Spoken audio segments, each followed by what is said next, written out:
one. So by now, I'm sure most, if not all of you, are aware that Draymond Green is suspended indefinitely after punching Nurk in the face during the Golden State Warriors Phoenix Suns game.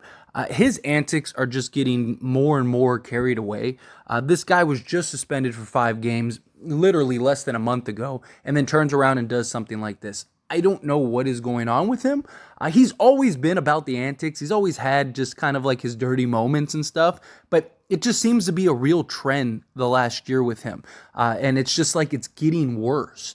And look, his behavior was often really looked past because they were winning championships and he was a huge part for it. Arguably the second most important piece next to Steph Curry. So when you're winning and you're a dynasty and stuff, people tend to look the other way. Look at guys like Dennis Rodman and stuff, right? You're winning championships with Michael Jordan and the Bulls. People don't really care what you're doing. You want to act a fool. You want to disappear, go to Vegas and party and live your best life. Do it. Just come back and win some more rings, right? But now the Warriors are a sinking ship right now. Draymond Green is becoming a huge liability. And it's just the Warriors aren't the same that they once were. And the big three aren't what they once were. Steph is still absolutely ridiculous, right? And Klay Thompson has not been his self.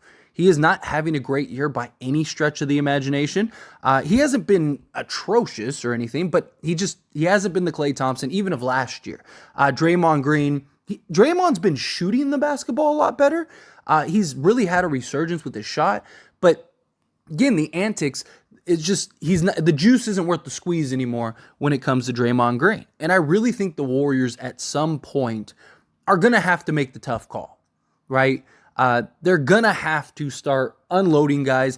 Either A, they trade the young guys, right? You trade Kuminga, you trade Moody, you trade all of your young talent, and you go get another star, or you go get another complimentary guys, maybe a center to really load with these guys and try to push to try to win another championship.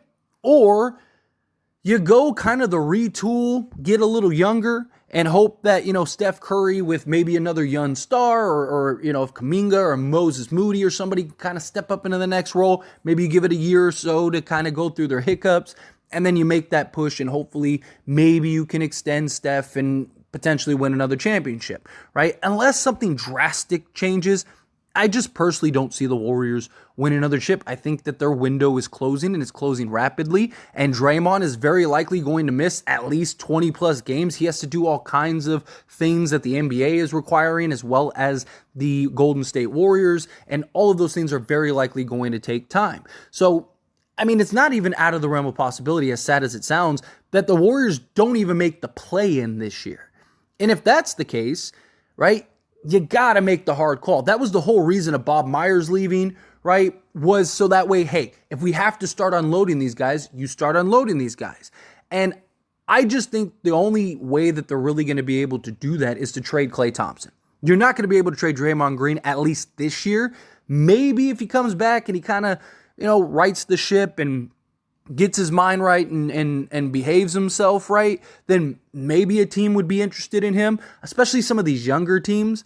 Although if he's acting a fool like he has been, I don't know if these younger teams are going to want to take the chance on him. But a team like Detroit could probably use some of his toughness and leadership if he was to become available. I don't know. I just think you're not going to be able to unload Draymond. So you either trade the young guys or you trade Klay Thompson. Right? The Warriors offered Klay Thompson 2 years, $48 million, and Klay Thompson said no.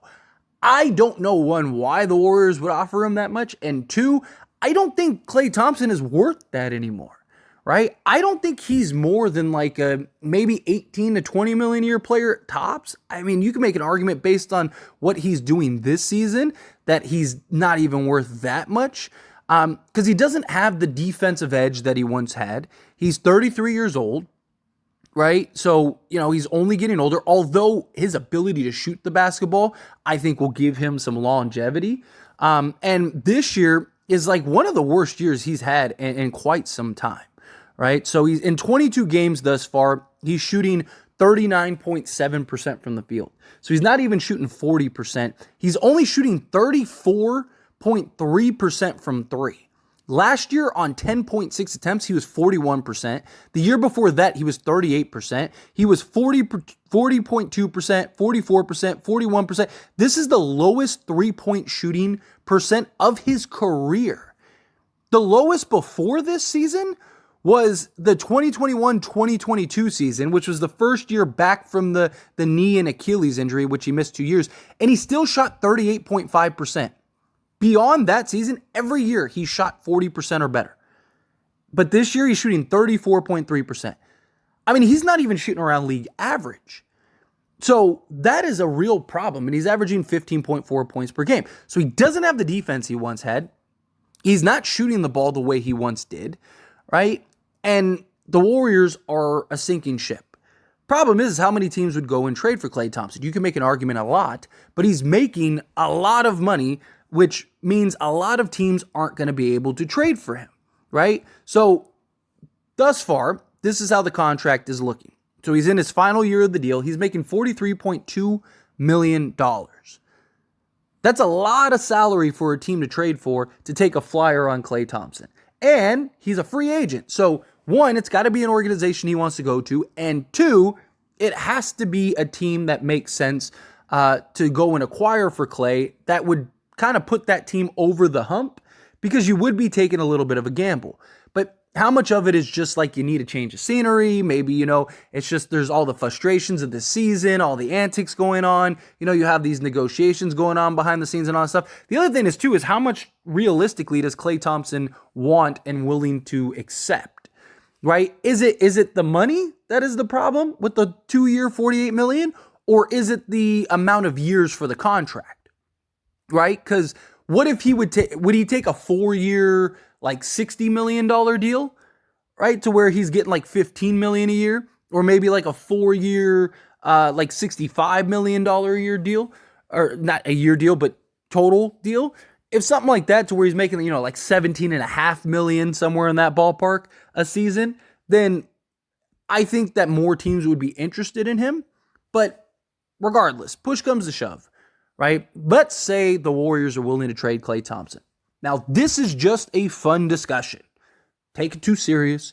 I don't think it's going to happen. I don't necessarily even know if I fully want it to happen. But this is something that I've thought about.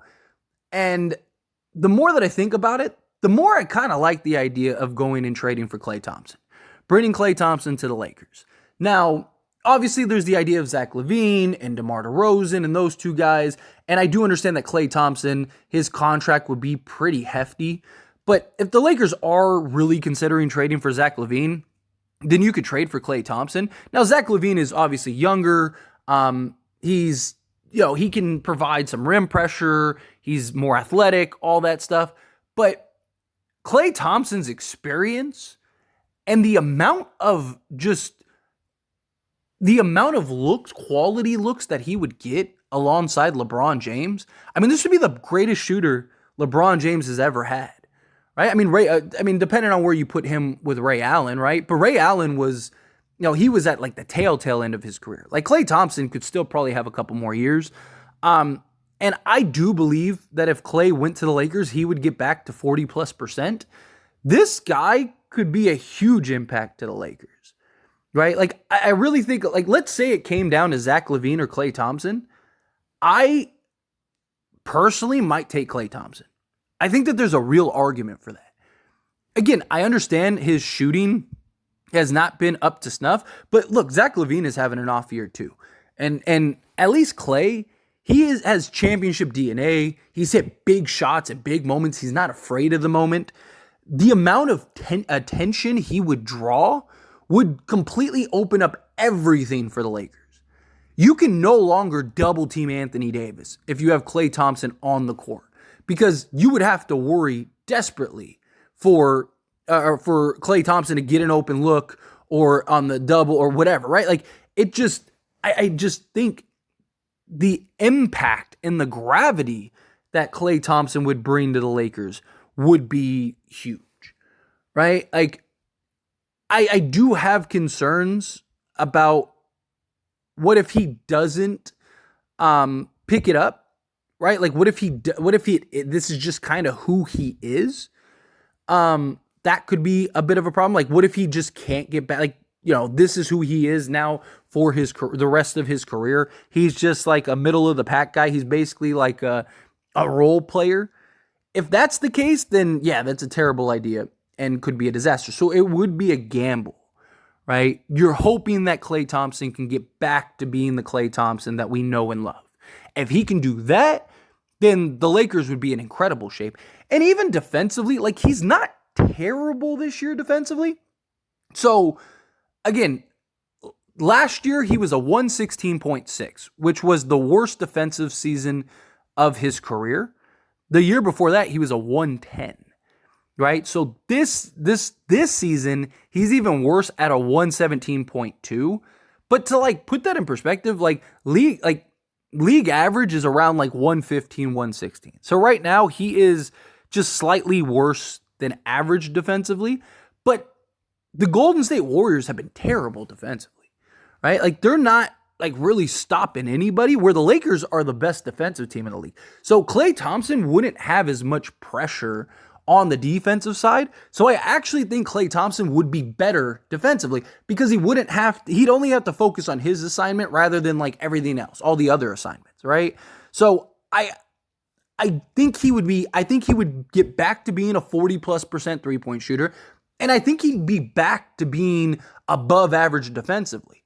He can't be worse than D'Lo defensively and Austin Reeves. I mean, he's already better than both of them defensively. Even as bad as he's playing defense this year, he's already better than both of them. So you'd get an upgrade defensively, and shooting and scoring wise, if he could just get back to being that, 20-point a game scorer and shoot 40% from three. And the beauty is, he's a guy that doesn't need the ball in his hands. Like Zach Lavine, DeMar DeRozan, all of these guys, they need the ball in their hands, right? Like Klay Thompson is, outside of Steph, is the best off-ball player in the league, right? Like, this dude is ridiculous off the basketball. I mean, he is a bigger threat off the ball than he is on the ball. And the type of actions and looks that you could get with Klay Thompson playing the shooting guard or small forward, right, I think would be really good. And you could have, like, if you wanted to, you could have a starting five of like Klay, Cam Reddish, Jared Vanderbilt, LeBron James, and Anthony Davis.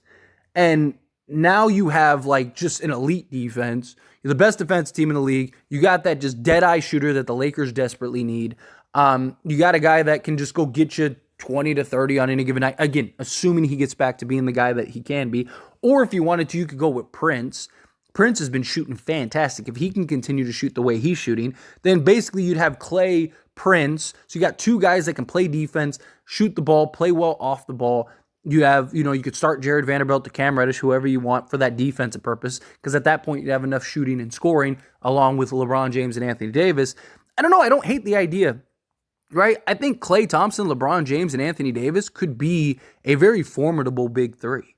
And if Klay, in all honesty, if Klay Thompson can get back to being like the championship Klay Thompson, right? Like, give us 20 to 22 points per game. Because, I mean, it's people forget, like, he's not a guy that's like averaged 30 a game for his career. I mean, his highest scoring season ever was 22.3 points, right? I mean, even the year that he won the championship most recently, he only averaged 20. So, it's not like he's a guy that's has a career average of, 25 to 30 points per game. He's always been like the second or third guy in many ways, and it's because he's so efficient when he's on. He's just struggling this year to shoot the basketball. But how much of that, again, like I said, is just the dysfunction that is the Warriors? If he can get back to what he was last season, which, let's look at last season's numbers, right? He shot 43.6% from the field, and he shot 41.2% from three, right? So basically all of his shots were from three-point range, and he averaged 22 points a game. If he can get back to that and be that guy, then I think the Lakers would be in great shape. I don't know if you could beat the Lakers if Klay Thompson got back to being 22 points a game. I mean, seriously, like, because the amount of just gravity that he has. How do you contain Klay Thompson that could just go off for 30 plus on any given night on like 10 attempts, and also account for LeBron James, who's healthy, and Anthony Davis the way he's playing? If Klay Thompson can kind of get back to being the Klay Thompson we know he could be, I don't see you beating the Lakers. I just don't, right? If he can improve defensively and get back to being the shooter that we know he can be, then I think that'd make the Lakers the best team in the league. I really do, genuinely. And his ability to shoot over the top, hit the mid-range, like all of it. I just think he'd be such a threat alongside LeBron James. But anyway, as always, this is a discussion, so I pass a question on you. Let me know your thoughts and opinions down in the comments below. What do you think? Do you think the Lakers should trade for Klay Thompson if that becomes available? Do you think it doesn't? Again, it's just a fun discussion. Don't take it too serious. I know there's going to be a ton of comments from people that didn't watch the video and just decided to, talk. But in reality, like I said, it's just for fun. You never know, right? If they get to a point where they're like, hey, you know what, we got to make a trade, or we got to trade Klay Thompson, I wouldn't be surprised at all. Then that could be a real possibility. Lakers could line up and say, hey, we'll take him. But again, however you feel, whatever your thoughts are, I'd love to hear it. So let me know down in the comments below. That being said, if you haven't liked this video, hit that like button. Helps me out a lot. Lets me know you enjoy these types of videos, and I truly appreciate it. If you're not subscribed to the channel, hit that subscribe button. Turn on the bell notifications. Appreciate you all. See you in the next